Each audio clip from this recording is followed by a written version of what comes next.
Welcome to Cures and Capital, the podcast on value creation in biotech and pharma. I am Simon.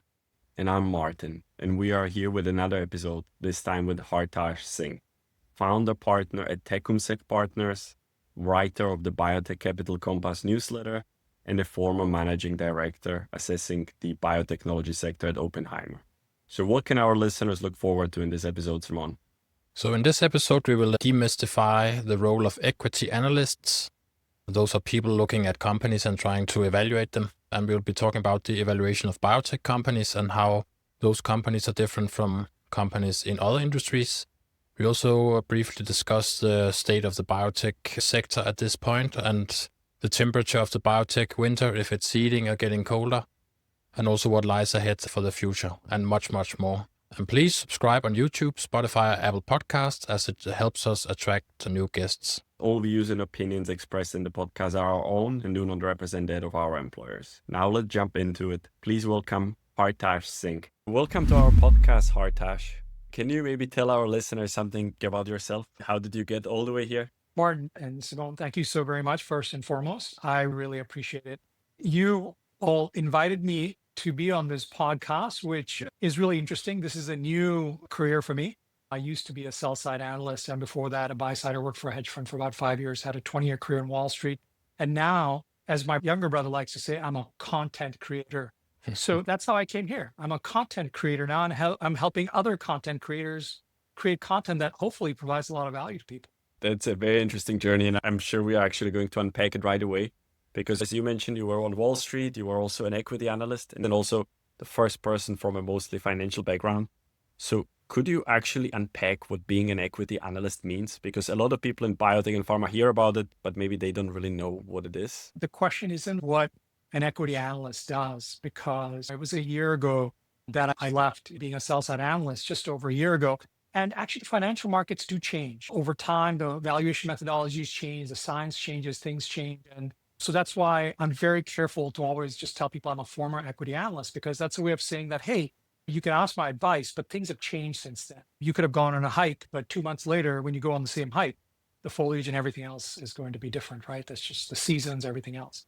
So that's why I call myself a former equity analyst. It's really just to let people know that you still need to maybe talk to like current equity analysts also. For me, I had a 10-year career as an equity analyst. And honestly, what I really enjoyed about it was I was on what's called a nexus of information flow. And that was a concept introduced to me by a mentor of mine, a gentleman by the name of Mark Schoenbaum.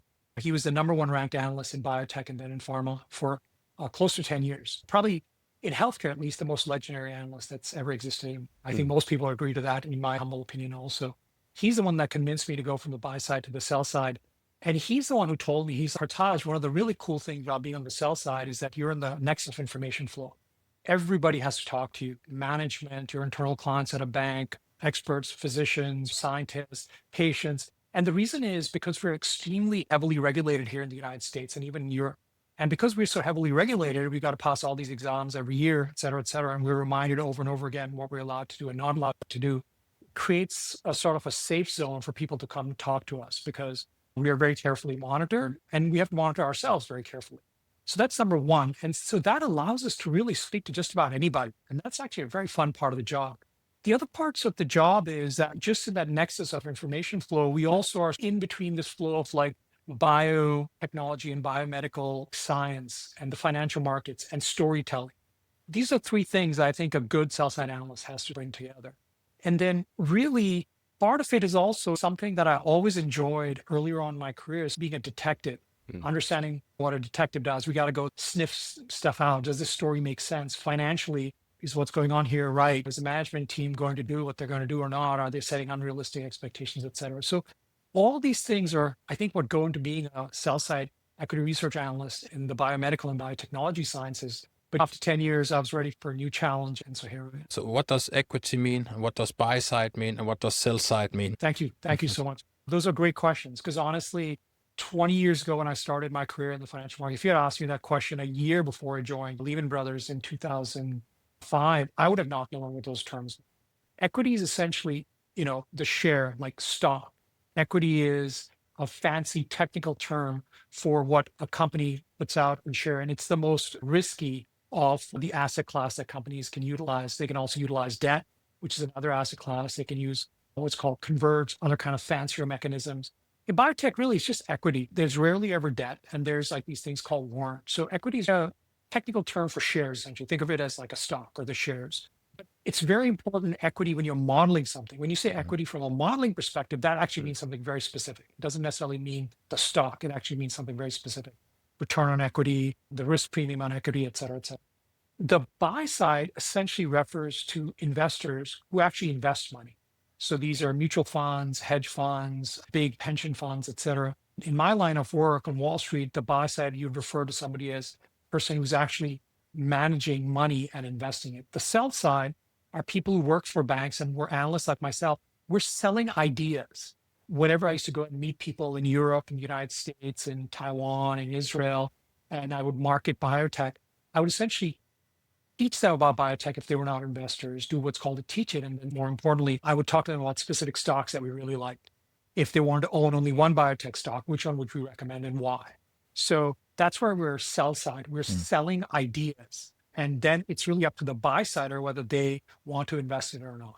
That has actually been a very clear description. And I think you also, in your description of what you used to do as a sell-side equity analyst, you said something very nicely. You are a detective that is trying to sniff out what is going on. And to my next question, I actually wanted to, so we a little bit bring it to the listeners. You basically have to go and understand what is going on in the company, right? You have to talk to a lot of people. You have to do the detective work, sniff it out. What does it mean? What is usually the first thing you have to do when you go in? Is it talking to the management? Is it trying to see everything that is out there available? What is usually your first step? Instead of being, and a lot of your questions are really nice, by the way, Martin and Simone, I was thinking about that. And I don't like to talk in abstraction because I think it's difficult for people who are listening then to bring it to a real world example. I like real world examples.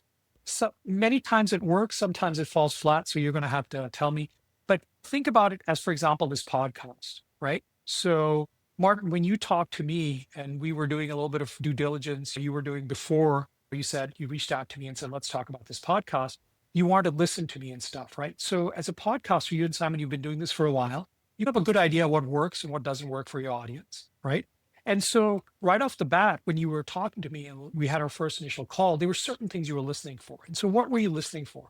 You were probably listening for, and I'm a podcaster also now. All right, is this guy engaging, right? Does he have good ideas that he can explain quickly and simply, et cetera, et cetera? And it's no different than when you meet management teams based on the experience a senior analyst has had. And with that senior analyst are their associates. And those associates become senior analysts over time. They attend a lot of these meetings. They sit in and they listen to management. And what is it that you're looking for management? First and foremost, I always ask management, tell me a little bit about your background. Where are you coming from? And how did you get here? I want to hear them talk. I want them to walk me through their story because that tells me something about themselves. And the things that they highlight or they don't highlight actually also tells me something about themselves. If they're a person that likes to talk about that they run a lot of marathons and they go kiteboarding and snowboarding, then I'm like, all right. It's like in the old days when people used to say any management team that's playing a lot of golf probably is not doing a lot of work, but I mean that tongue in cheek. If you just want to know what that management team is like, and then after that, you slowly start digging into the products. And it's very simple, actually. So I want to give you a framework that I like to use in biotech that I think worked a lot when I was just explaining it to people originally. I always tell people that, and then this is how I used to do my diligence also in terms of a framework. If I was looking at a company, a lot of biotech ideas are what I call a science experiment. So they're a science experiment waiting to be proven true as an investment. The second class is a clinical experiment. They're in the clinic and they're waiting to cross all those probability hurdles that we've gotten over the last 50 years, right? Phase 1 to phase 2 development, phase 2 to phase 3 development. So they're a clinical experiment. We're waiting to see whether that works or not. And then finally, there's a commercial experiment. They get approved, they get launched, could be in a competitive field, they could be first to market, could be in an ultra rare disease, et cetera, et cetera. So, each one of those areas, science experiment, clinical experiment, commercial experiment, demands a different way of doing diligence and different skill set. And this is also what I used to tell to a lot of my buy side clients is that depending on expertise, if you're a PhD or MD by training, you'll probably stick to the science experiment. Maybe you might dabble in clinical. I was a person that worked in clinical drug development for 5 to 7 years after undergraduate. And so I got hired to the hedge fund and I invested mostly in companies that were clinical stage because I'm not a PhD or MD by training. So I felt comfortable with clinical companies. I'd never worked for a large pharma or biotech company, so I didn't know about commercial launches. And there are some people who work on the buy side that have that experience there. So again, based on this very general framework, you could then start drilling down. After you understood management, you understood their science, and then you start drilling down into within this framework where they are. That has actually be a very tangible description. And I really like the breakdown of the different parts of the value. And that puts me down to, so you first understand the person or the management, then you go a little bit deeper or much deeper, I assume. But then you have to end up at some measure of value. And I wonder, what does a value to a sell-side analyst mean? Is it all financial net present value calculation, or how do you determine what the value of the company is before you go and recommend whether someone else should buy or sell? Martin, and so I actually think that for this entire podcast, like this answer of mine probably is the most important for me, because this is where I differentiated myself. Every equity research analyst that you talk to is going to have different styles of valuation. Some talk to their clients more, and there's a lot of interaction there. And others, like me, I was more independent. I wanted to arrive at my own decision. And we have everything in between, which I think is healthy. There's no right or wrong way, I think, to be a sell-side analyst. I always respected all my colleagues because I think they brought different ways of looking at to the table. But the reason why I think this answer is very important from my perspective is because the tools of valuation are well known in biotech, and we'll get into that a little bit later, the actual nitty gritty. Those tools are well known. But ultimately, first and foremost, what is biopharma drug development all about? It's about what's called the risk-benefit equation. Now, you can always tell a person who works in commercial in a pharma company or a biotech company because they actually don't call it risk-benefit, they call it benefit-risk. It's a little trick. You ever talk to anybody, and they say, oh yeah, we're looking at the benefit risk. That means they're probably in commercial because they got to sell the product. So they want to talk about benefit first and risk later, right? But if you're a scientist, you're always thinking about risk first and then benefit, because the benefit comes down the road. You want to mitigate all the risk up front so it doesn't fail. So risk-benefit equation for me was hugely important. Of course, with my team and me, we would sit in the room and we'd start off these conversations. But the reason why I want to talk to management first is because I want to understand how they approach risk and benefit, broadly speaking. If this was a management team that was mostly focused on benefit, right, from their models, from the way they presented, et cetera, then that worried me, because that told me that maybe they were not risk mitigating, and that when we got to clinical trials, things were prone to go wrong, right? But if it was a management team that explained the benefits to me of their drug, et cetera, but then spent a lot of time talking about risk and what is the risk mitigation that they're doing, that was very important to me. Why is that, you would say? It's very simple. If you and I know from all the data that's out there in academic literature, an MIT study, a study by Tufts, a study by a bioorganization, et cetera, looked at clinical trials last 57 years, that let's say phase 3s work 50% of the time. And let's say in oncology, they work about 45% of the time. And I'm talking to an oncology CEO and her team, right? And their team explains to me all of not the benefits of the drug working, which they should be doing anyways. That's what they're getting paid for, right? At the end of the day. But then they spend time explaining to me how they've risk mitigated all the things that they could think of from history, from their own science, own diligence, things that they can go wrong. Then all of a sudden I say, okay, if the historical hurdle is 45%, I think I'll probably give them a 65% or 70% because they've risk mitigated all. There's no 100%, right? But if I give them a 65% versus a historical probability of 45%, because all the risk mitigation they've done, that's almost a 50% increase in my probability of success. I can get behind them. So that's like how, first broadly, I like to approach it, is how does this management team think of risk mitigation? At the end of the day, and by the way, one time I sat in on our tech team at my previous firm, and they were talking about companies that they cover. And I asked them, hey, you're talking about like blue skies, all this great stuff that comes from these new products you're launching. How do you measure risk?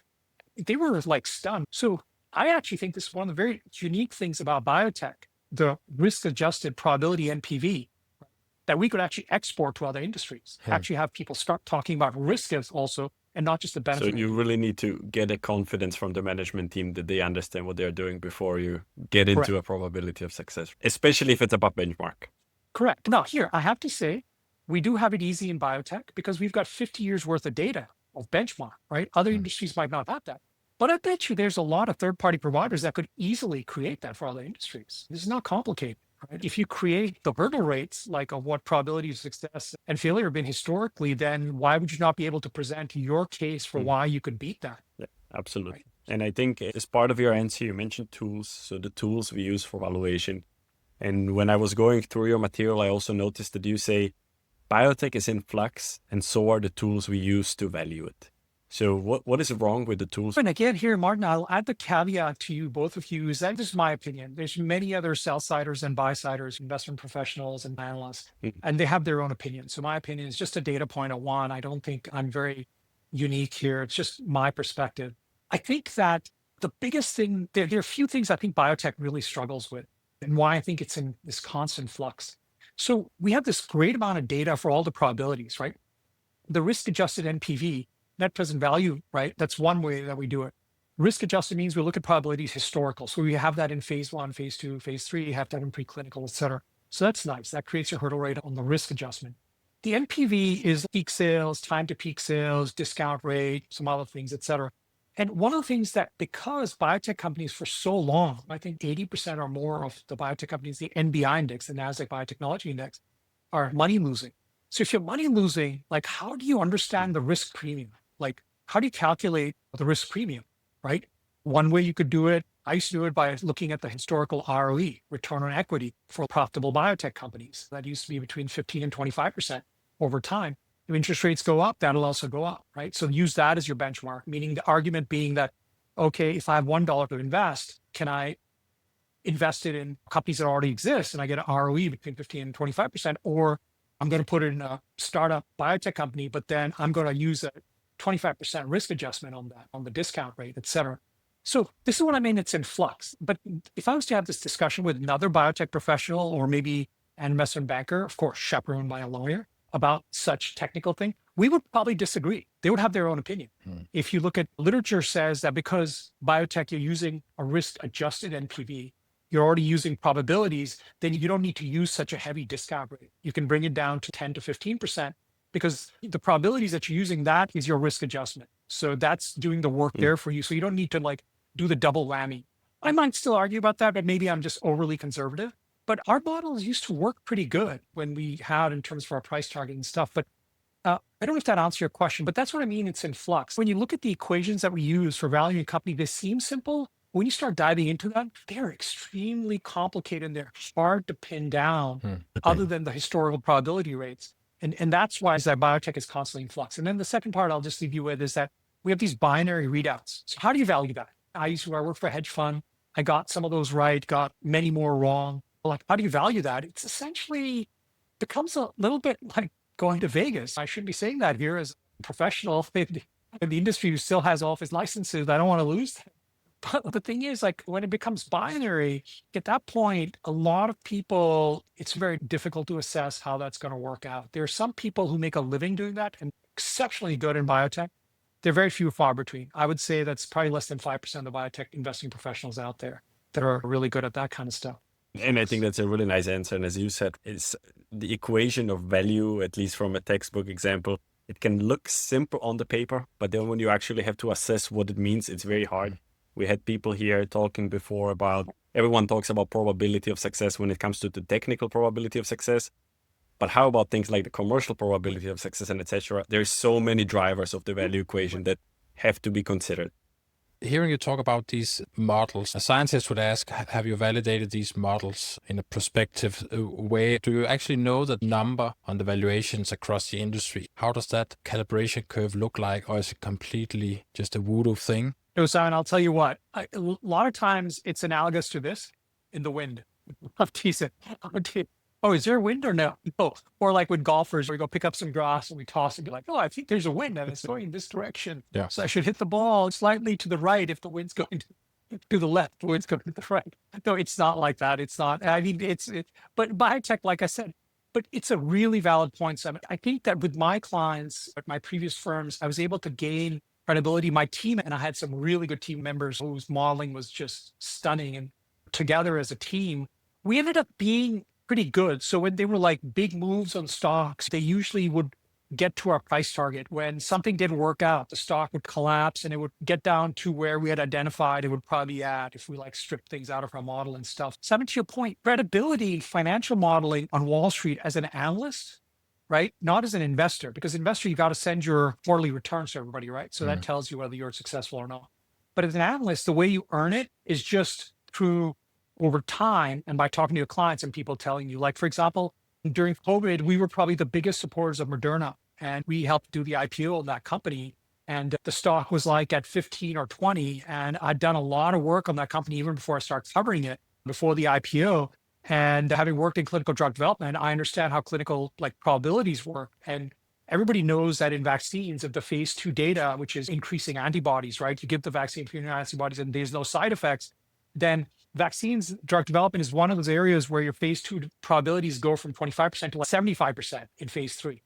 And the data from Moderna in the summer of their phase 2s for 2020 was so good that we just kept on hiking our price target. We went from 20 to like 60 and then 150 and then 200, 250. And then the stock peaked like over 500. We went to a neutral a year and a half after the pandemic because we felt like people were thinking that the COVID-19 vaccine sales were going to be too high. We ended up being right at that point. We went to a neutral in late 2021, early 2022. But that's because my team and I trusted our model. And our model was telling us, for example, that some of the projections for the TAM of the vaccines was just not sustainable. That would mean there would be like tens of millions of people in the developed world that would be getting these vaccines. And these are expensive vaccines. mRNA is pretty expensive to make. Moderna is that we were able to use our modeling and our experience in science and clinical drug development for myself to essentially really keep on telling folks that, we think there's a high probability that this is going to work, and for Pfizer and Biotech. And luckily for us, it did. I was really afraid where your answer is heading when you started saying that it's a complete guesswork, because I'm a big advocate of financial modeling as a thinking, and I thought I'm losing credibility. It nicely turned to it's still there. But you mentioned that you like to have more tangible examples, and you mentioned this binary readouts in this industry. And I'm wondering what makes biopharma as an industry different? Is it just these binary readouts, and perhaps that makes it harder to value in comparison to other industries? What makes it so different and maybe hard to value? Yeah, you know what it is, Martin. And again, my answer has to be like, I've got to say, this is just my opinion because there's lots of other people that have different opinions. You both know this, right? Biology is inherently like very difficult to understand. You could have a company that's understood the disease pathology and, what's going wrong. They could even get down to a molecular biology base. They could have a really good target that they think is genetically validated and modulates the disease and ameliorates it, meaning makes it better, et cetera, et cetera. But at the end of the day, living organisms are like, they're not like hard physics. And even hard physics sometimes is difficult to understand. So biological organisms are, by definition, have a certain amount of uncertainty impounded into our like living tissue, for lack of a better term. And that is essentially what's very difficult to carve off in these binaries. It's not like you can have the best teams that have done this before and they've figured out the pathology of the disease. They've got a great target. Everything is, they've worked out the clinical trial. Everything is perfectly set up. And then you know what happens? And this happened to me once. Company actually in your neighborhood, company called Genmab, one of the best CEOs, one of the best companies, great science, et cetera. But people forget this about literally probably about 15 years ago, they had one of their first major trials fail in head and neck cancer in a drug that they were developing that had already been approved by another company, a similar drug, an antibody, right? And the reason why that trial failed with Genmab in head and neck is because placebo arm, their patient like got all wonky, like they didn't recruit the right patients, et cetera, et cetera. And so the placebo arm ended up doing something it shouldn't have. So the active arm still worked, but because the placebo arm did something weird, and I might be a little hazy in my memory here, the trial didn't work. The drug was actually fine. I think the drug might have actually, they might have run another trial, might have ended up getting approved. But that's my point is like, there's all these things that can go wrong. Biology, execution. When you're running clinical trials at 20 centers, 50 centers, 150 centers, 250 centers, you're dependent on like tens of people, hundreds of people that are outside your company's domain. People, different organizations with different skill sets and different expectations of what a good execution is and quality development is, et cetera, et cetera. So that's why those binaries are, there's just so much risk. And then the last thing I'll just leave you with is a I worked in clinical drug development. I don't know if you both have seen what's called a statistical analysis protocol that goes into defining statistical endpoint, right? When a trial reads out.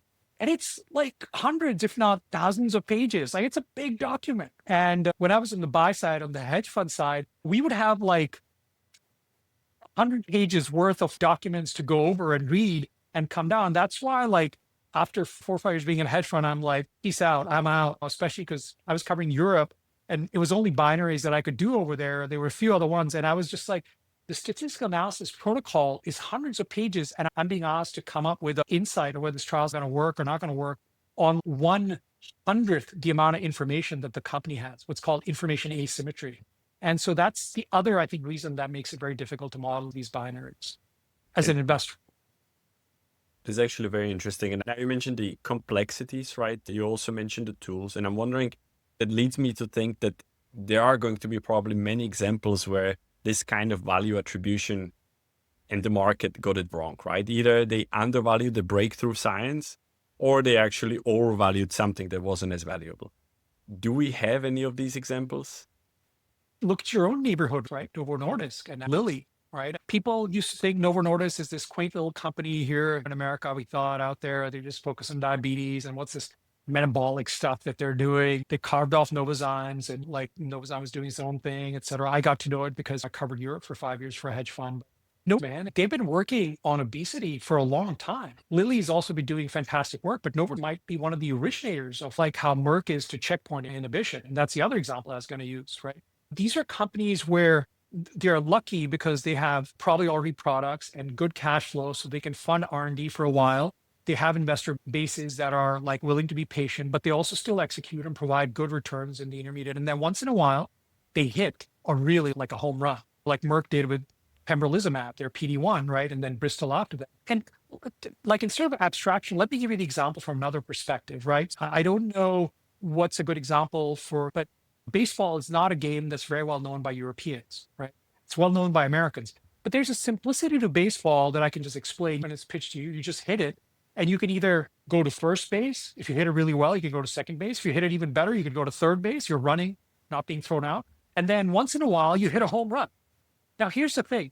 Even the best home run hitters, they only hit a home run like literally once every 15 times, right? So if you're like the kind of person that you're just wanting to hit home runs all the time, your batting average is going to be less than 100, and you're not going to have a career in baseball, right? Usually you want 200, 300 out of 1,000, meaning it's just a percentage of how many times you get a hit. So how do most successful baseball players tackle success? The way they do it is they're like, all right, now I'm going to try to just get on base. I'm going to hit a single or a double, right? Triple could be really good. Once in a while, they wait for that fat pitch if they're a good hitter. They wait for that pitch where the pitcher makes a mistake or it's a pitch that the batter really understands really well, and then they turn on it and they crush it for a home run. Cricket probably works the same way, right? But that's also, in a weird way, how like biopharma pipelines work. And I tell management this. I look for management who think like that. They want to hit a bunch of singles and doubles, right? They're getting on base. They're hitting singles and doubles because if you don't get runners on base, you can't score runs. So if all your batters go and all they're doing is trying to hit a home run, you're going to strike out. And biotech, we have that unique problem because especially in small cap biotech, you have management teams and their investors that are trying to hit these home runs. They're trying to like cure cancer. They're trying to fix eye diseases. And they're like, and so when I'm talking to them, I keep on sitting back and back and back. I keep on moving back because I'm losing interest. And the reason why I'm losing interest is I'm just like, wow, this person just wants to hit home runs. So that means they're going to strike out a lot. Do I want to invest in that? Probably not. But everybody has their own flavor. I love this answer. And before I hand it over to Simone, I think now that you were describing it, thought came to my mind. And I love that you mentioned Novo Nordisk as an example, because working in Denmark, you hear this example a lot. Everyone says the market got it wrong about the GLP-1s, the obesity. So what if they also get it wrong about my drug, my disease? And I assume you had to hear it a lot as an analyst, sell-side analyst, that attributed a certain value. And then probably the client or the company said, no, you got it wrong. The value is 10 times, 100 times higher.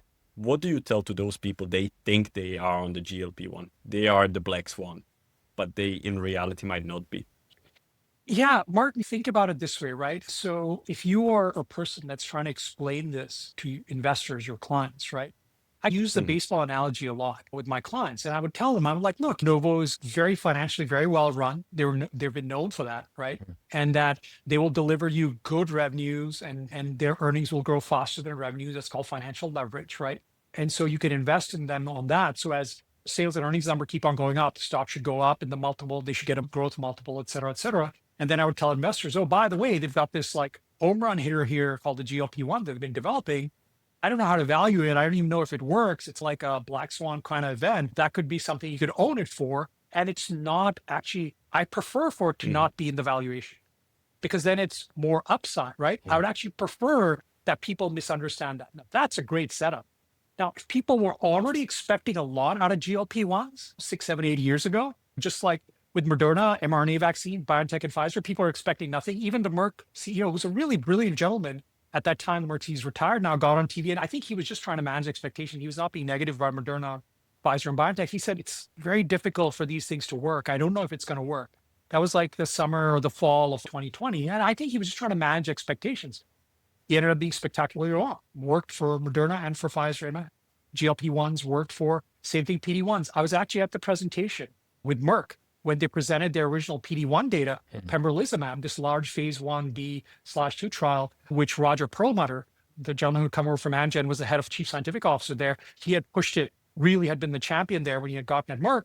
And Keytruda, pembrolizumab, will probably end up being the largest drug ever in biotech as a result of it. Maybe the GLP-1s will overtake it, but I remember being at that presentation, and the energy, literally the electricity that went through that crowd, it was a sight to behold. I can still feel it as I'm talking about it. I can feel it in my body. People were just like, oh my God, when you see data like that and the response of patients, tumors melting away, people being tumor free for months after they'd been told that they were most likely going to die.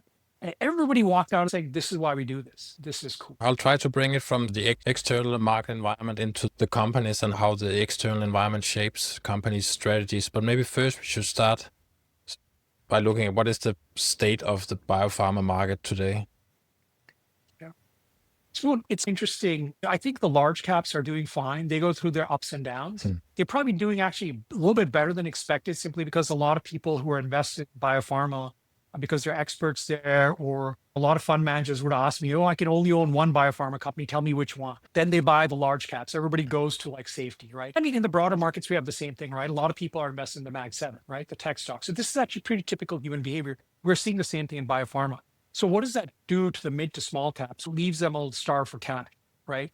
And this is where I was talking about the marketplace for ideas, right? In biotech right now, we've got to go out there. Companies that are constantly having to money raise have to work harder to manage their capital. They have to be much more careful, which is why the last 3 years, there have been a lot of layoffs that's starting to trend down slowly now, right?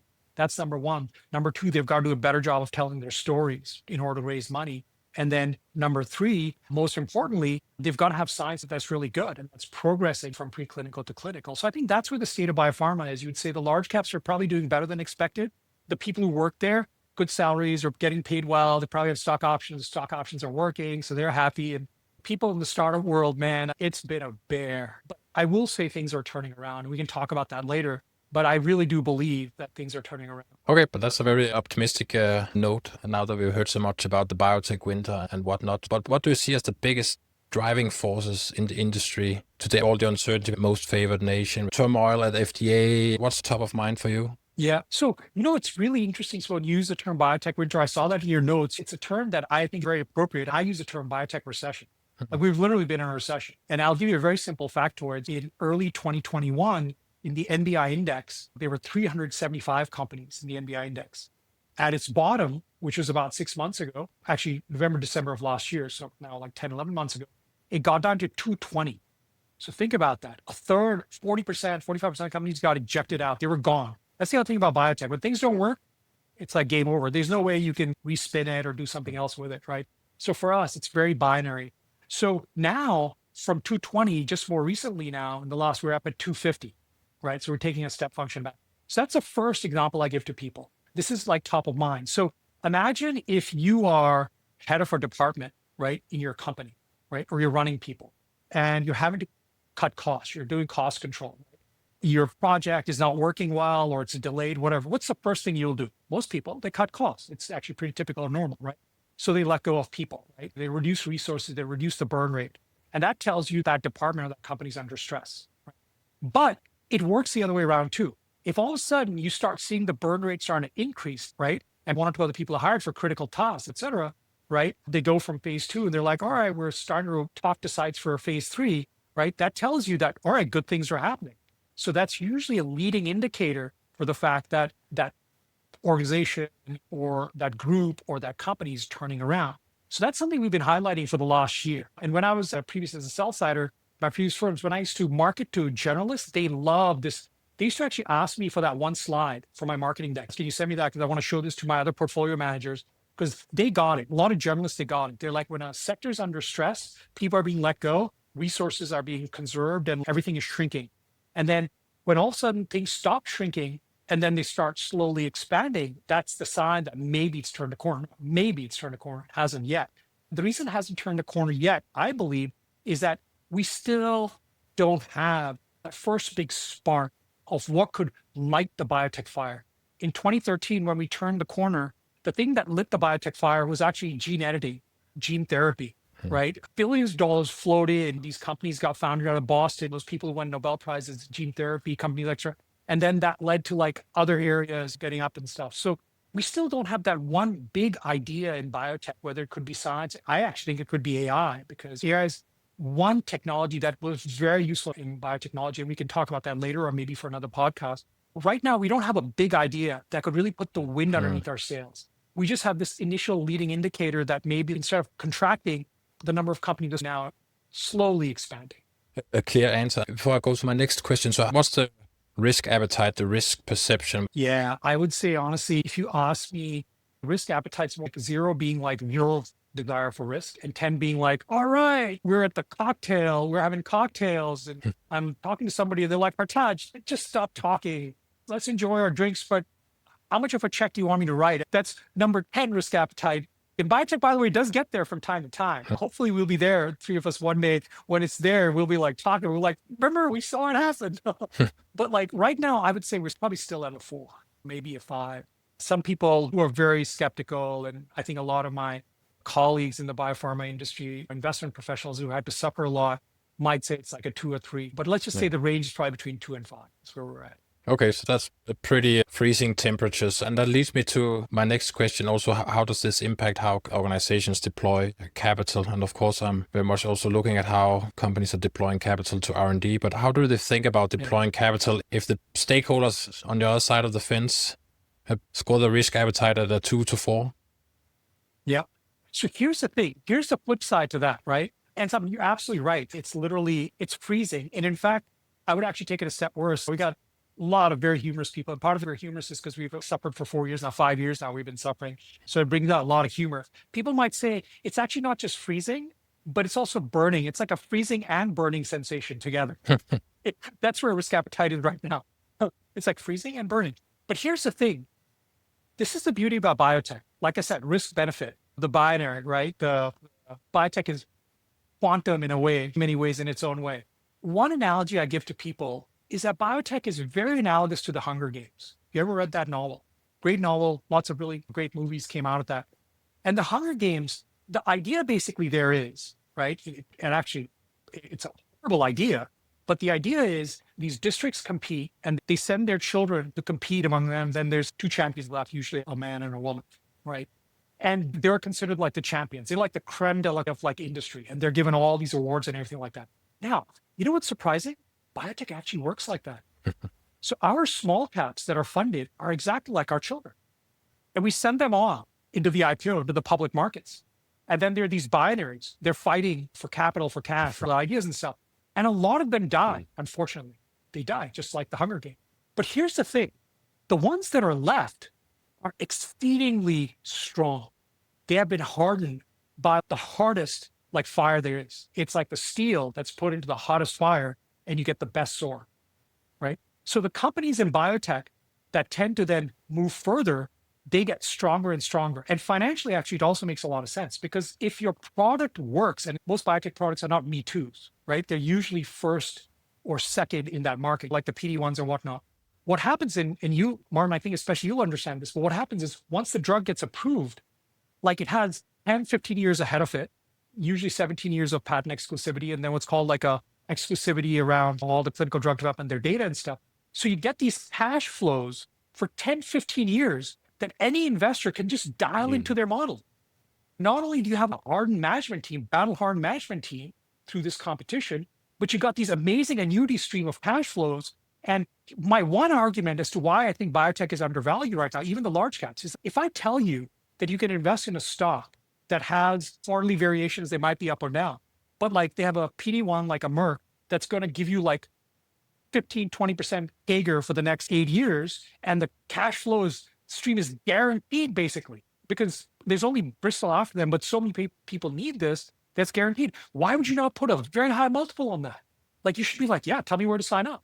So that's the other aspects of why our industry is so amazing is that once we get past the Hunger Games, the companies that are left are battle hardened and their products give investors very long like visibility into a long dated like annuity cash flow stream, which is why when the sector starts working in 2013 and 2014, by the way, we were the number 1 and number 4 performing sector in the S&P 500. I started my sell-side career here. I used to get 4 or 5 calls a day from journalists saying, just give me a biotech name, man. Just give me a biotech name. I'm getting smoked here. I need to own some biotech. Like my PM is like killing me. I need to own a biotech. Which one? Tell me which one, because we own everything but biotech and we're getting beaten up. And I don't know whether it'll be a couple of years or 3, 4 years, but we're going to get there again. And when that does, biotech is literally like a rocket ship. It's nothing else in the S&P 64 subsectors that compares to it.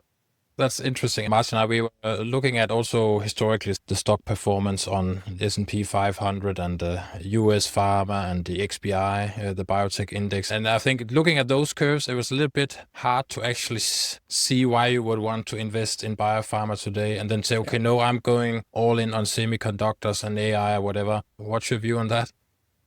Yeah, no, it's a really good question. And honestly, that's the question we normally get.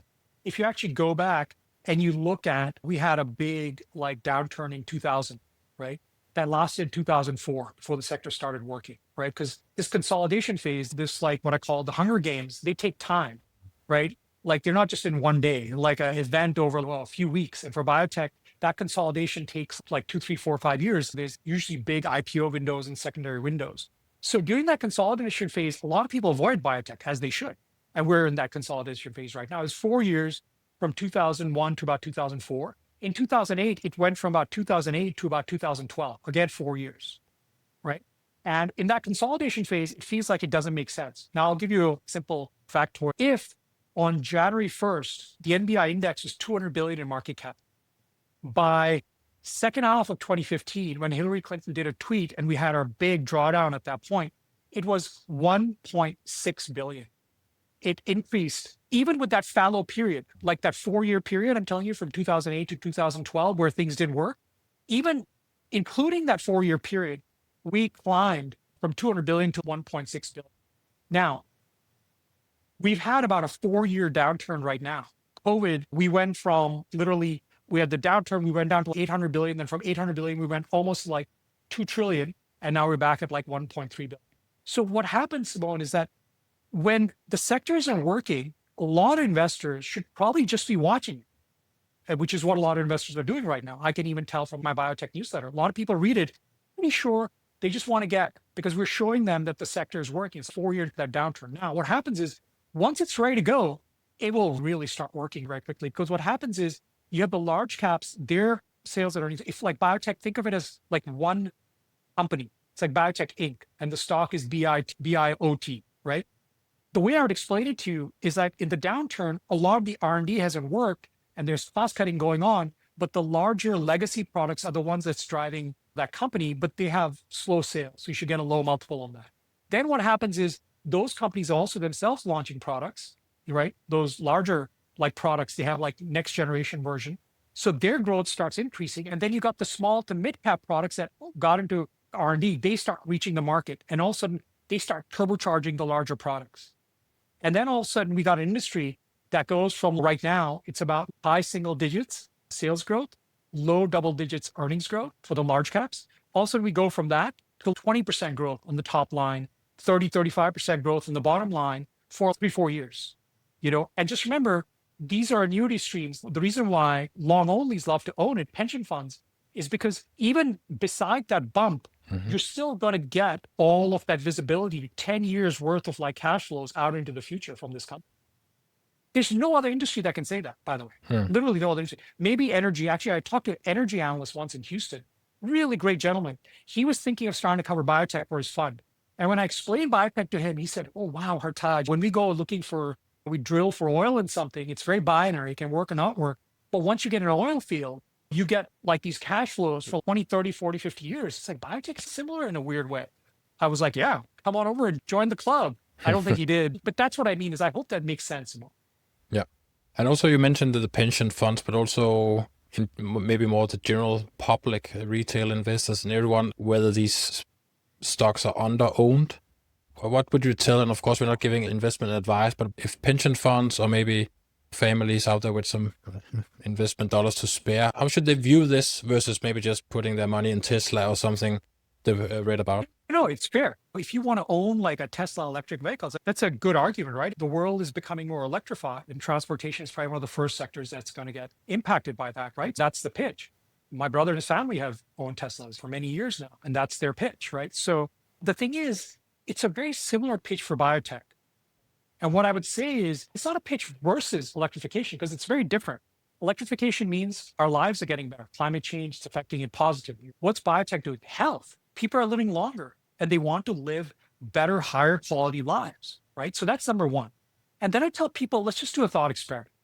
The thought experiment is, let's take a step back and be like, all right, how many of us like take over-the-counter pills, or we have to go to the doctor to get a prescription medication? And that's not a trick question. In the United States, 50 to 55% people take prescription medications, and over 90% of people take over-the-counter plus prescription medication. There's a small percentage that apparently never takes medicines, but I don't know whether they're lying or whether they're hardcore, but there is, right? So here's the thing. If people understand that these drugs are being made by companies, and so it's relevant to their daily lives, it helps them mitigate a migraine, or if they have a kid that has a rare disease, helps them mitigate that, then the question then becomes, it's like, how many of these people actually own biopharma stocks, right? So I'm going to put the DRG or pharma to the side and just talk about biotech, right? How many of them own like biotech stocks? Like Vertex has helped a lot of like cystic fibrosis, like kids, right? Almost all of them in the world, right? How many cystic fibrosis people actually have biotech stocks in their portfolio? I don't know the question, right? But if they're like the general investing public, it's actually 2%. That's the answer, because roughly speaking, because the MBI index is about $1.5 trillion. The overall S&P 500 is about, I think, 45 or 50 trillion market cap. If you do the math, that tells you that roughly speaking, biotech is owned about 2% by the investing public in the United States, even though in terms of market share of the mind, people own biotech stocks. And by the way, it's the pitch for my business. This is why I started to go out of business on my own, is because this is what I want to be able to prove to people. And I want to say it through my newsletter, is explain to people biotech and create a business model around it, and explain to people that, hey, look, quote unquote, biotech every day in your lives, and you see how it positively impacts you, right? Of course, these are diseases, so it positively impacts you, and that just makes the disease maybe slightly better. We have very few cures in this world. But if that's the case, then why are you not investing into biotech more? Like, you don't have to own like stocks, just own like the ETFs. And over time, you'll actually do really well. We talked about the cyclical nature of the markets here, but that's also maybe that we expect that they will behave like it has done in the past. But how do you know that this weakness in biotech, winter and so on, is not, that it won't just entirely crash and it'll grow back to something that's different at some point? Maybe it's not sustainable, the biopharma system, because it's too damn inefficient. Yeah. So like here, again, I don't like to speculate or give opinions, right? Let's talk about the data, right? So here's the thing. Another thought experiment. If let's say we had a time machine, right? Cool. Hopefully it doesn't have any side effects, because biotech people, biopharma, we always think about the side effects. We just don't think the time machine is going to work. The first question a biopharma professional will ask you if you have a time machine, Dr. Who shows up, he won't be like, hey, Dr. Who, let me get in the time machine. Or she or he, they'll say, Dr. Who, can I ask you a question? You're sure, right? I'm not going to get irradiated or nothing's going to harm. Like, my health's going to be okay. That's what a biopharma professional is going to ask you. Everybody else will be like, all right, let's go. I want to get in that time machine. That's the difference between us and everybody else. We think about risk and then benefit, not just only about benefit. But anyways, let's say we have this time machine. We go back in time to, let's say, 1945 or 1950. Second World War is over, 1950, 1951. We hear somewhere like around, there's this thing called a semiconductor, right? What the hell is that? And then I think in 54 or 55, a firm called Intel creates a semiconductor. Now, at that time, the Industrial Revolution had actually, the main tsunami had just passed by humanity, right? So most of the world was still driven by steam engines, and cars were driven by petrol, still are, right? Which is a remnant of the Industrial Revolution, right? Cars are actually an old dinosaur remnant of the Industrial Revolution. They're not the new revolution, which is technology, right? Which electrification is actually more relevant to that in terms of automobiles, right? So at that point, if we were having a discussion with economists there and we told them, hey, have you heard of this thing called a semiconductor? Have you heard of technology? And they're like, what's technology? It's like the Jetsons. I could make life easier and people whiz around and things. And they were like, okay, cool, whatever. And you told them that this is 1955, let's say, right? And you told them, let's say 50, 70 years from now in 2025, that this sector, which right now you don't even know what it is, will be 45% of the S&P 500. What would those people say? They'll say, are you freaking bananas? Look at all these great steam engines we got, or look at these great massive ships that we have, right? All this stuff that's working phenomenally, that's brought industrialization, right? So now, why am I saying that? The reason why I'm saying that is because right now, healthcare in the United States is about 18% of GDP. 20 years ago, it used to be about 8% of GDP. And people are like, oh my God, healthcare is getting so big. Why is it so big? Maybe it's becoming big because you know what? People are living longer and people want to have better lives. So they're spending more on healthcare, and governments are spending more on healthcare. And so if I was to argue to you, just like we argued 70 years ago from our magic time machine foray, that healthcare 40 years from now would be 40% of a country's budget, because people are living to 120 and are living better lives, and the population is being transported to different planets, et cetera, why would you not invest in healthcare now? Yeah, I think that's, again, a very clear answer. And there'll always be a need for healthcare, no doubt about it, even if we have semiconductors. And by the way, the data, I mean, it keeps on growing. The data is like, even Europe, Americans used to, sorry, make a little bit of fun of the Europeans. We're like, oh, you guys are spending like high single digits, low double digits. By the way, now, most European countries are starting to spend in the mid double digits. AstraZeneca and Merck just abandoned London. Nothing against my English friends. I love the English. In India, we have a lot of respect for them. People are like, you're not spending enough on healthcare. That's not right. Even the companies are like, this is not cool. And you're going to start seeing next year, the healthcare budget in England is going to increase, because you think any politician wants to go to their constituency and says, no, you can't have your healthcare. They can definitely not have their iPhone. They might not be even able to have other technology gadgets. But I'll tell you what, nobody does not want their healthcare. It's a double negative, but it's like one of the laws of physics almost. To conclude this theme here in the conversation, so what would you tell these frozen and burned biotech executive teams who have been in the biotech winter for now 4 or 5 years? What's your advice to getting through the rest of the biotech winter? Yeah, I think, like, most importantly, what I tell people is look at the fundamentals, right? Don't get caught in sentiment. Like, biotech has huge amounts of data that's freely available to professionals and the public. So look at our data. Like, that's one of the beauties about our industry. You don't have to believe me. You can just go look at the data, right? We have tremendous amounts of data. It's very transparent. There are many other industries that are extremely opaque. We're very transparent. Mm-hmm. All the data is available other than like clinical trials that are being run by companies and stuff, but that's product development. So they can keep that. But you should just look at the fundamentals, and you can see how the fundamentals of our sector are improving. And if you believe in that, then you should just hang in for a little bit longer, right? The Hunger Games are almost over. And now, if you survive this, you're going to be one of the champions. And as a champion, you're going to be celebrated. Yeah, so hang in there, biotech folks. It's getting better soon. Spring is coming. Hey, the NBR index hit its 4-year high. Spring might be a lot sooner, closer than you think. Now, I don't want to get expectations out of whack, because we are a very volatile industry, but I do think that things are slowly getting better. Yeah. I would not want people to get bulled up right now.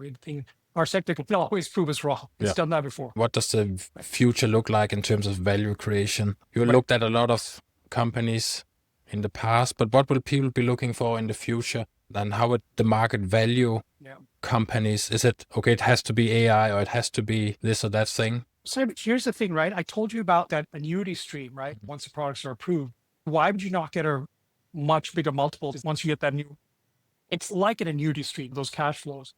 AI can actually help with that. Here's the reason why. You both know this. In silico drug development, the concept of development on a silicon chip has been around for 50 plus years, right? There's in vitro in a petri dish, in vivo in a living thing, and then in silico. In silico tools that biotech has been using, there's some machine learning, et cetera. Now, here's the thing where AI is coming in, just like machine learning, its cousin, AI is helping biotech. Lots of tech experts have said biotech is one of those sectors where AI is going to impact us very positively. They've said that publicly. And they're even making commitments, making investments with biotech companies, some of the AI companies.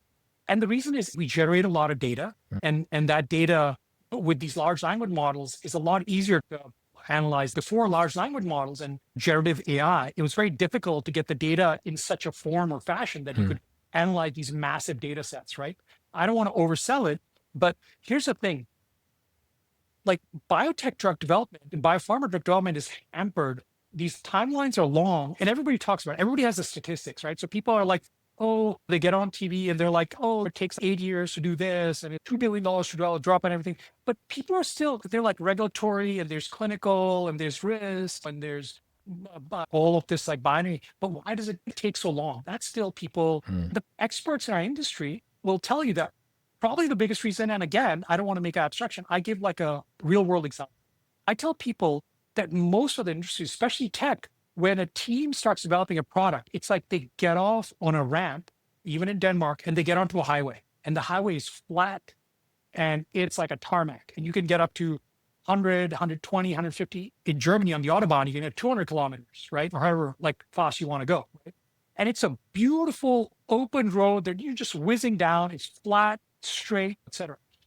Like train tracks. Biotech, unfortunately, our drug development pathway is actually not a flat tarmac road. It's actually a street like you would find in an old town in Italy or India or United States or wherever that has cobblestones. No matter how good your tires are, no matter how good your suspension is, you're still only going to go 20, 25, 30 miles an hour at best. So one of the first things that silicon in drug development is going to do is I tell people is it's going to take each one of these cobblestones and siliconize. And that siliconization process is going to start creating the flat tarmac. And that's why AI, more than anything, is where it's going to help. It's going to help really start to speed up those individual cobblestones. Large companies are doing it. I'll give you a simple example of a company like Biotech. They let out a little tidbit. They're still probably very far away from it. But just in their R&D day last year, they said, yeah, we're creating a wet dry lab. It flew by under the radar. To a person like me, that's amazing. Because you know why? Because one of the problems with using AI or like machine learning to develop drugs is that you go from what's called a dry lab, the computer and simulation, but you still have to go into a petri dish and do all this wet stuff that slows you down. So you've siliconized one cobblestone, but then all the other cobblestones like slow you down again. So what has Biotech done? They're spending money, very smart company. I think of them as like the Genentech of Europe or maybe even better, but they are saying, hey, you know what we're going to do? We're going to take this cobblestone, this one, and we're going to do them together. A wet dry lab, what it does is it allows you to go from the chip to the computer, right? And maybe you're like siliconizing the petri dish or models in there and more. So that's where some to your question is, I think what really excites me is that we're going to see a lot of momentum in biotech. I can already start seeing it across many different, but the initial first way that'll help us is that'll start smoothing out this cobblestone street of our drug development pathway. And once it starts smoothing that on, it'll start speeding it up and our probabilities will increase of approval. Now you can say, Hartaj, that's just your opinion, right? I'm actually no. We actually have an example already. It's called Moderna. So Moderna is a company that forget about the COVID-19 vaccine, right? But they're a company that even in 2020, 3 years after their IPO, they had 60 products in development, right? In 2023, they had in like the clinic, right? By 2023, they had 25. Just to give you a frame example, that's Vertex, equal to Vertex, a company that had been around for 15 years before Moderna.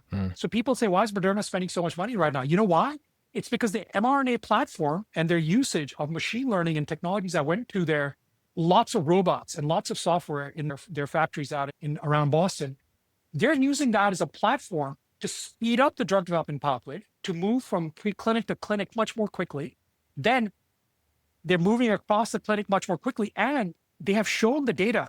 Their actually probabilities of like success are better than historical across all the phases. And one of the big reasons is because they use technology, software, and hardware exceedingly a lot. They integrate into everything that they do. And I actually believe more and more companies are going to look like Moderna. What you're going to see is you're going to start seeing the throughput of drugs just increase exponentially over the next 5, 10, 15, 20 years. AI is going to be a big part of that. And then with healthcare budgets increasing, again, Simon, why would you not own this sector? Yeah, no, I think that's a very optimistic view, and I completely share it, and I hope you're right. But I also have this, why is it different this time? Because we also probably said more or less the same when we had the human genome and we had structural biology, we had all the fancy things, and we're still here, still around 50, 60 drugs approved by FDA per year. It's not 500. No, I completely agree. We haven't bended the curve in the probability rates of approval, even though hundreds more drugs go into development, as you said. I mean, the FDA approvals have increased from like the 30s to the 50s, right? Slow increases, right? But to your point, think about that cobblestone street. If you live in a house and your front street, you exit, it's full of cobblestones and it hasn't changed in 10, 15 years, then the speed limit on your street will never change, right? But the day that the city sends a grader and it grades the entire street and makes it flat and makes it a pavement, right? Speed limit would go up, would double or triple. Yeah.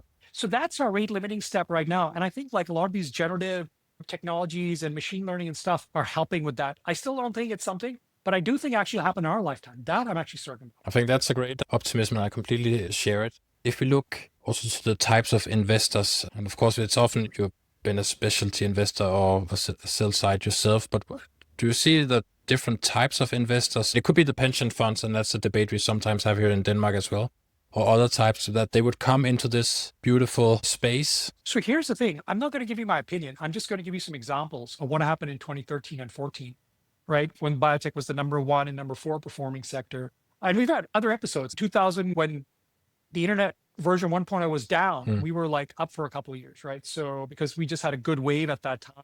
And 2015 actually was a pretty good year for also, other than the second half. But here's the thing. What happens is, think about the point I made about politicians not ever be able to look at any one of their constituents and saying, hey, we're going to reduce your healthcare. It's going to be a revolt. Like they can reduce other things, but can't reduce their healthcare. That's why pharma companies and biotech companies are known as defensive sectors, right? So number one. So, we can build on that now and make ourselves offensive sectors too, in the sense that you get behind us because of like the growth potential in the mid to long term. And so what I'll give you in that same example, I'll tell you what happened in 2013 and 14. I had so many investors calling me. I actually went and met with a very large, like country large pension fund. And the PM there would tell me, they're like, I need to own some biotech because I've got my LPs or this country's rulers coming to me like, hey, have you heard of this company called, at that time, what do you call it? Merck was doing really well. And because of PD-1s, or there was like the gene therapy and gene CAR T. So here's the thing about biotech, which investors cannot escape from, right? Is that when the sector starts working and all these hundreds, thousands, tens of thousands of people that are physicians, nurses, patients, they're streaming stories.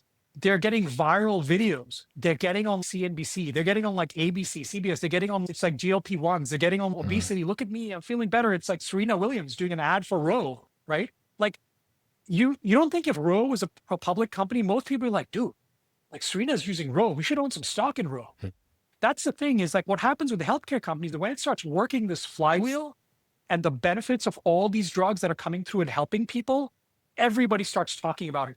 And the network effect, as it's called, escalates faster than anything else. The only thing that's probably close is something like an iPhone or some other like gadgets that's so catchy and simple to own that people just get it. It's not like complicated. It doesn't have like its own niche people that love it. It's just everybody gets it. And that's one of the beauties about biotech. It's like everybody says, hey, Roe, right? If you saw Serena Williams like on it, you're like, maybe I should own some stock. And so our biggest strength is our products and the way it helps people, and everybody around that person then starts talking about it. And once they start talking about it, the network effect, just like COVID did.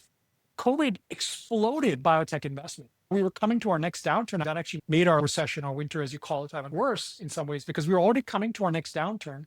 We had a really good window, but then COVID-19 and all of the funding exploded us again and gave us another year and a half worth of runway. And that made the next downturn that much worse, which now is what we're going through. I can't help think about also the reputation of the pharma biotech industry. It's like weapons and tobacco, right? So do we have a quick comment on how to fix that? Yeah, it's getting better, right? Our pricing has always been a problem, but the current administration is forcing prices down, and it's going to have a slow effect on the industry. They were trying to do that in 2016 through 2020, right? It actually affected pharmaceutical pricing. If you look at pharmaceutical pricing growth, it actually was flat to down in 2016, 2020, and then even after that for a few years, right? And like that is, of course, we have the negative aspects. Our drugs prices are way too high. But as the Gilead CEO likes to point out, it's a great little factoid. By the way, like every dollar that is spent by an American to pay for a drug, only 50 cents goes to the actual maker of that drug. At Lundbeck, even your products, probably in like Europe, every euro that somebody spends to buy one of your products, probably only 30 or 40 or 50 cents goes to the rest goes to all the intermediate people. So they're actually part of the problem, big part of the problem. It's not really biotech.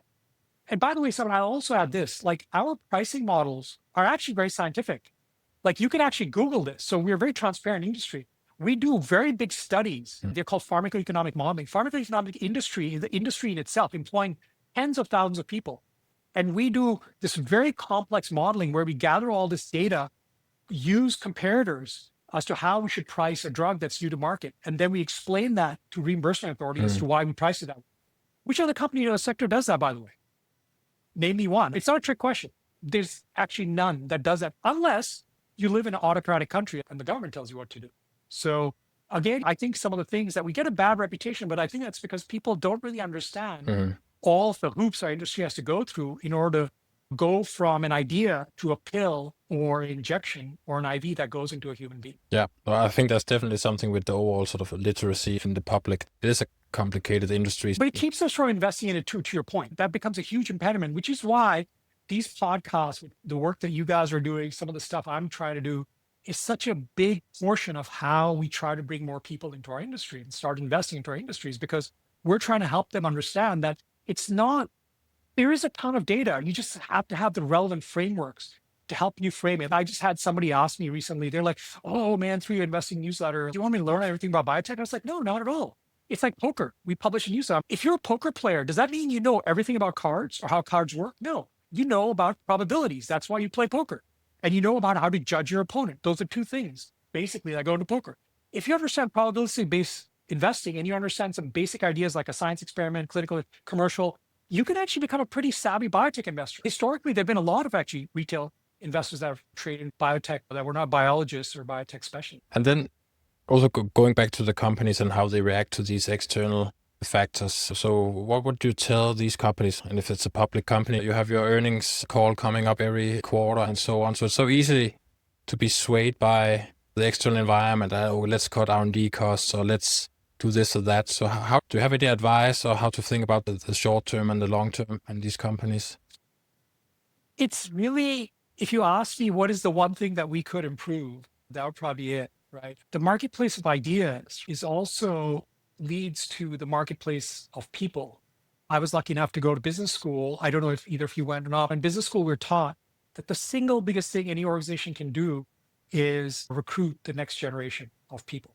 And Silicon Valley has always had a historical belief that you always hire people that are smarter and harder working than you, right? It's a mantra.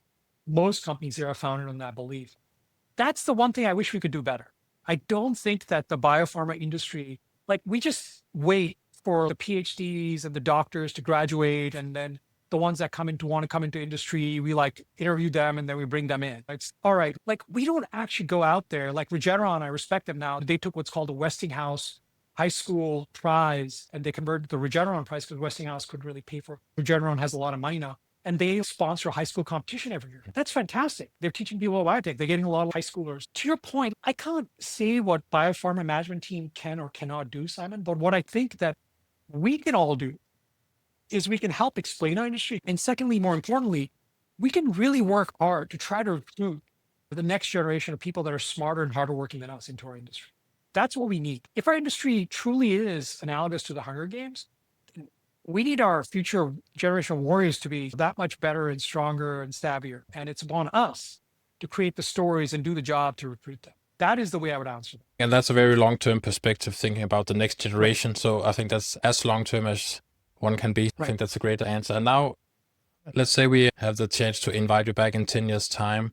What do you think we would be looking back at and say, this when we had the chat with you here in 2025, what do you think we will look back at as a big thing that was really that big wave or trend? What I'm scared of is, Simon, you look at me and you bring on the thing is like, Hartaj, I heard you're teaching like snowboarding at this like easy mountain up in New Hampshire. What happened to your biotech career?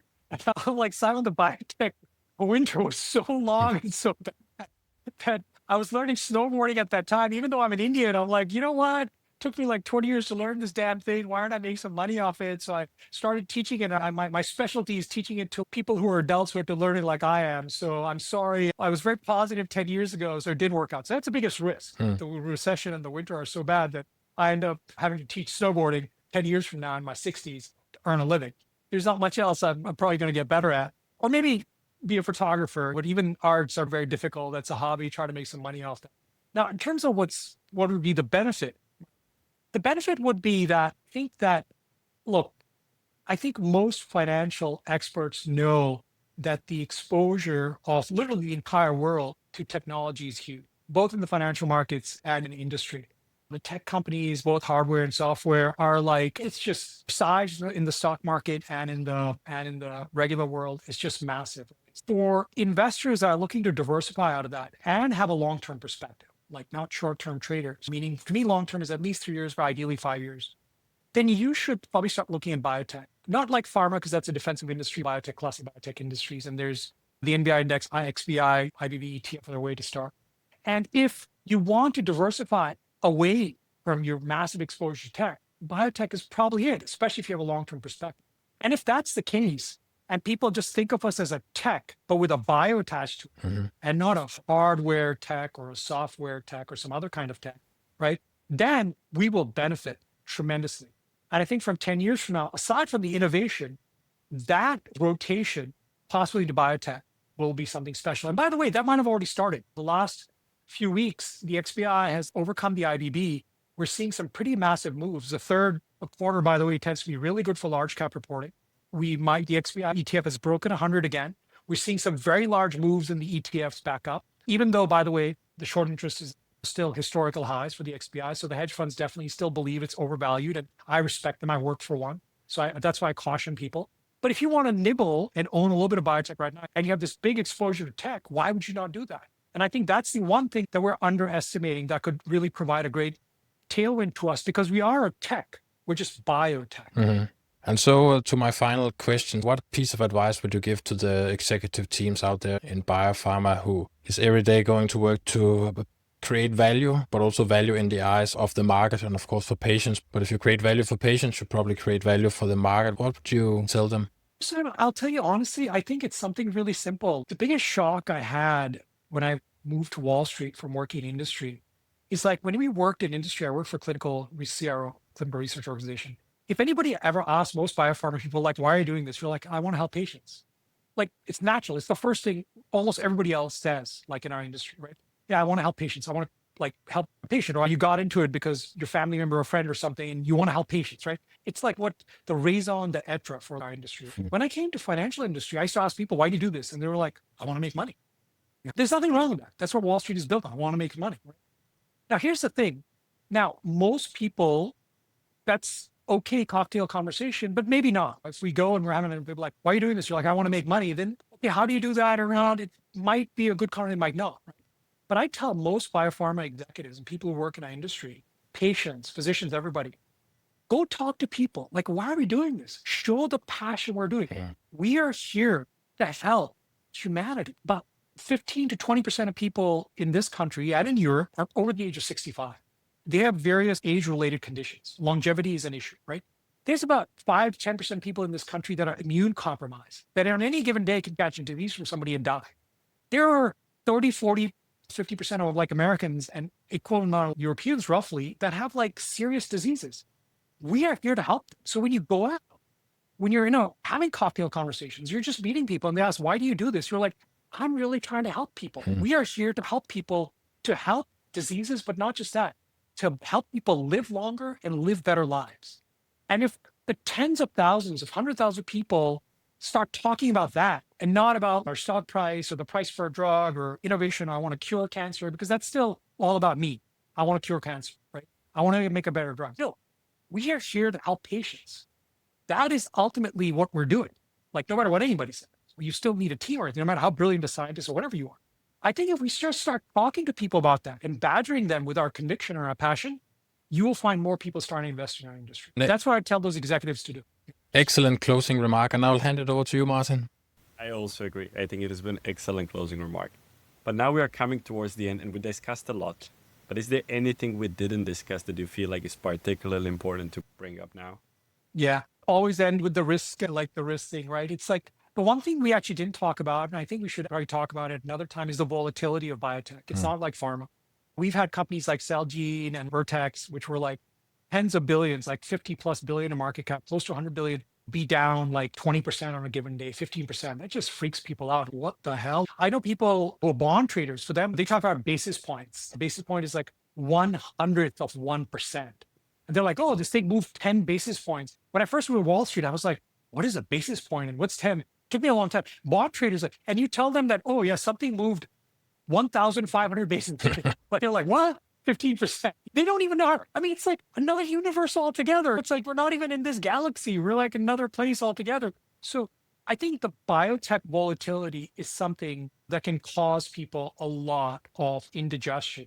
And it is something people really have to learn to be comfortable with, which is why if you're a biotech investor and you're a specialist, you should be a long-term investor. So that's the only thing we haven't talked about that I would mention. The biotech volatility is a thing because when trials don't work, when commercial products aren't up to par, those stocks can really, because we get growth multiples. When those compress, it's not fun. You know, it works the other way around. When it expands, it's amazing. When it compresses, it's not fun. It can stay compressed for a while. So that's the one thing I would just caution people about. If you're going to be an investor and you're a specialist. When I lately noticed over the last year, it's not just biotech now, technological stock starts to move up 10, 15% in a day, right? So now all of a sudden it's not that high in the biotech. Yeah. People get probably more used to it, as you said. People are getting a little bit more comfortable with volatility. Now we have this question we always ask our guests, and that is, so what have you been reading lately? Do you have any good reading recommendations for our listeners and us? I don't know if what I read would actually, I'm reading this Constitution of Knowledge. It's a great book about, and I think especially with where the world is right now with governments and parties and whatnot, especially democracy and the importance of democracy. The Constitution of Knowledge, I read a review of it in The Economist. I was like, yeah, I should read this. And it's a very dense book, but it talks about the marketplace of ideas, about how knowledge, in a democracy, there is a constitution of knowledge, and it walks through how that constitution is built, just like we have a constitution for the United States, a constitution for other countries. And by reading that, I think it's almost like a civics lesson, but for an adult who's already imbibed a lot of like socio-economic and political culture through like media and whatnot. So I really love that. I think it teaches me again why knowledge, as opposed to the fake news or fake knowledge, or why is knowledge and science and truth, why are these so important? How do you go about finding them? And what are the mechanisms we have in place to make sure that we find them in a way that the answer is robust, or as robust as possible? So I love that book. Another book that I just finished was Works of Art That Have Defined Humanity. I think it's 50 great works of art. It's just an anthology. And for me, as an amateur photographer, it just helps me understand my own photography, how I look at the world by looking at how some great artists looked at light and composition and whatnot. So I think that's also another great thing if you just want hobby and if you're a person that likes looking at things, whether you're a photographer or not. Of course, we are going to put in our show notes and on our LinkedIn, we are going to link people to your Substack because you have a blog. You also have your own podcast, and that's how I found you. So I'm just going to tell everyone I'm a big follower. So I also recommend others to do. But how can people reach out to you if they want to get in touch? What is the best way? The easiest way is just to reach through to me on LinkedIn or through Substack. If they just subscribe, it's free. You don't have to subscribe, but you can, or you just get a Substack like Substack. I don't want to get you on that platform for Substack. I mean, it's not advertising for Substack. But if you get on Substack, you can then just email me directly. But the best thing actually is LinkedIn. It's a professional networking site. I'm very serious about answering to pretty much everybody. And I tell them if I can help them, I try. And if I can't, I tell them why I can't. And I usually try to be very quick. So I would say LinkedIn is probably the best way. It's the easiest way because I respond to it very quickly. Thank you very much, Hartaj, for joining us. It has been a great conversation. I really enjoyed it. Absolutely. Yeah, Martin Simon, I'll tell you what, I can't thank you enough. I covered Europe for 5 years. I have a lot of really good friends in Europe for a hedge fund. I would actually say my heart now resides in three different places, a third in India, a third here in the United States, and a third in Europe. And a big part of that is because all of the time I've spent in Europe and the different cultures, I've spent many months in Europe, both as a professional and personally. And so your interview and just the style you all have just glads my heart because it's completely in line with so many of my good European friends and the great conversations I've had with them. It's a different style from Americans than Indians. And I really do appreciate it. Just made this so amazingly thoughtful and enjoyable. I'm already looking forward to the next one. Thank No you. And pressure. I'm happy we didn't disappoint. Thank you so much. Yeah, Thanks, thanks. you too. Bye.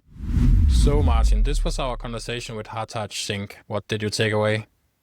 I actually really like that maybe for our listeners we demystified what an equity analyst does and what is its role. I actually really liked how he called it the detective sniffing out what is happening. And I think that's pretty much describes it really well. Of course, they have their valuation tools, but it's mostly about the discussions with the management trying to uncover what is under the hood. I think he described it really nicely. And I think it nicely reflected the fact we didn't talk about valuation that much. We talked mostly about the process of getting the valuation. So I think it's nice that we now had that external perspective in as well.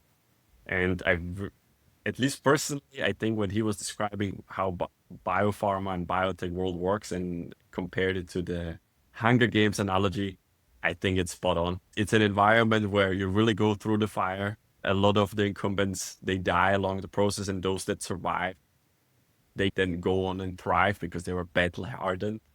I like some of those perspectives, and I really enjoyed that. As a finance person, we got some of the finance external perspectives in. How about you? Well, I think it's maybe the similarities, how one would look at companies or assets out there.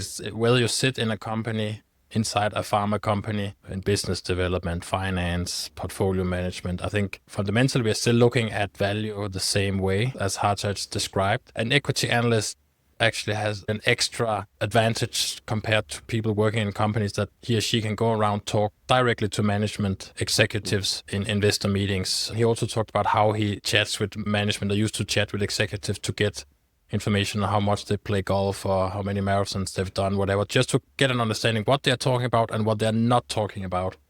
Is it gut feeling or is it pattern recognition? But you still take away something. Because an equity analyst in the ideal world shouldn't have any information beyond what is already out there in the public domain, if it's a public traded company. But you still get something by talking to these people. Of course, you can get it through the public investor earnings calls and so on. But still, you're trying to probe and look them in the eyes. So maybe that was surprising that, or not, at least confirming how much weight humans put on other humans' words in assessing value. I think now you actually said something nice, right? Maybe for listeners that are not really aware of what the output looks like, the report tends to be quite extensive.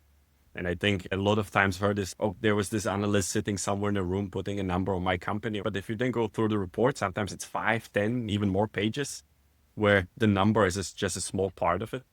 They really go extensively in what the company does, how do they do it, how is the environment around them. And I think there's so much more that people don't see is this communication with the management, right? It's like, it's not just someone sitting in a room putting a number. I think if the general public can listen to the investor calls, then the equity analyst would reach out to investor relations in the companies afterwards or talk with the executives to get additional colors on what was said and to understand what is actually going on. So I think in that sense, but still, if we step back, it's exactly the same way that we describe value, right? Whether you work in a company or an equity analyst, or his way of bringing it down to the science experiment, the clinical experiment, and the commercial experiment is tying the entire value chain together. And that's what we need to really assess the value. These 3 experiments, in essence, that's how you peel an onion of a biopharma company, right? It's like you have these 3 experiments. But I also at the same time really like the fact that he called the commercial part of the value chain an experiment as well. I think we had many episodes here before as well where we touched upon it together with Jason O'Neill a couple episodes back, right? People assume once you go through the first 2 parts of the experiments, then you are just safe and done and you can just go and launch. But it's still an experiment and many companies fail. I actually really like how he put it together. 3 experiments that together make up the biotech industry. And I think it's also that common misconception that the probability of technical regulatory success, it actually stops the day that you have your regulatory approval. Whatever happens commercially in the market is handled in another risk basket. And we don't often use the terminology around probability of commercial success, but the commercial risk is quite comparable to the R&D risk. So we actually have to multiply those two together, and that's why it's such a horrendous success rates for R&D and commercial in this industry. And of course, if you don't succeed in the marketplace, then you won't get your cash flows. I think nowhere it was more pronounced than in our last episode with Jeff and Adam, right? Especially if you go into the advanced modality space, that's where you can really get a slap from the market if you weren't prepared for it. With huge investments up front. But I think it's a nice episode to conclude the year with. So we record this sort of towards the end of 2025. And I think it nicely captures many of the themes we have discussed through the year. And I think there's so many common themes that keep resonating across the episodes. So I think we have a quite holistic view of value creation in biotech and pharma. So I think we have a very good starting point for digging deeper in 2026. So maybe what kind of guest would you like to see the next year? I just want to say one thing as we are closing this, right? And as you mentioned, I think it's actually a great episode to close the year with, because as we started to touch upon the biotech winter, we also discussed the potential signs of a biotech spring. And I think since we actually record this episode back in September, October, if you now look at the biotech index, it has been 32% up since the beginning of the year. So I think there are really signs of that smell springish. So it might actually be a good start of the journey into the year ahead.